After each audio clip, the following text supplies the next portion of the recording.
সংস্কার ছাড়া কাঙ্ক্ষিত নির্বাচন ও অন্যান্য ক্ষেত্রে লক্ষ্য অর্জন সম্ভব নয়, এমনটাই বলছেন সুশীল সমাজের প্রতিনিধিরা। আজ জাতীয় ঐকমত্য কমিশনের সঙ্গে বৈঠকে তারা এই কথা বলেন।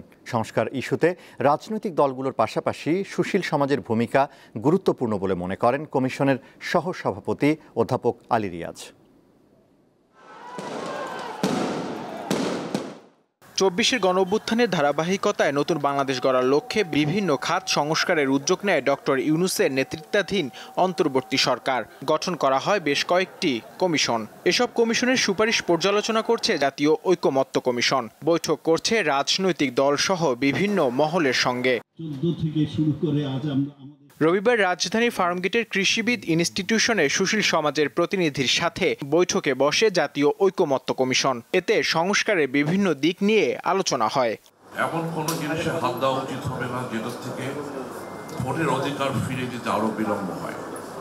কাজেই সর্বোপরি আমাদের প্রধান লক্ষ্য হবে সংস্কার করে যাতে আমরা গণতন্ত্রের আবার ফিরে যেতে পারি, সেদিকে অগ্রসর হতে পারি এবং যত শীঘ্রই অগ্রসর হতে পারি সেদিকে লক্ষ্য রাখা। আমি শুধু রাজনৈতিক দলগুলোকে একটাই প্রশ্ন করতে চাই যে গণমাধ্যম যে অবস্থায় আছে সেই অবস্থায় যদি থাকে তাহলে কি আপনারা নির্বাচনটাও ঠিকমতো করতে পারবেন? জাস্ট এইটাই একমাত্র কথা আমি বলে গেলাম।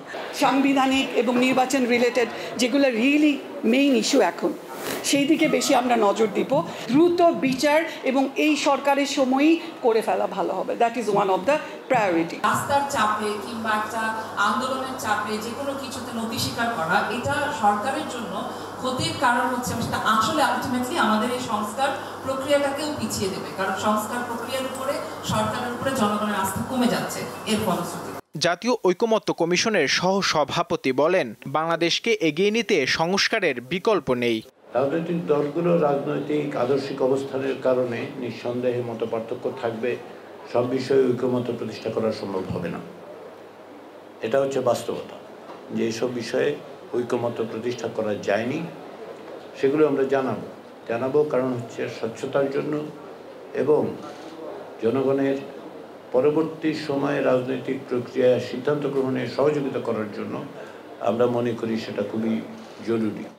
এক্ষেত্রে গণমাধ্যম গুরুত্বপূর্ণ ভূমিকা পালন করতে পারে বলে মনে করেন কমিশনের সহসভাপতি। আলাপ আলোচনার মধ্য দিয়ে আসলে আমাদেরকে এক জায়গায় পৌঁছতে হবে। নূর আলম, দীপ্ত সংবাদ, ঢাকা।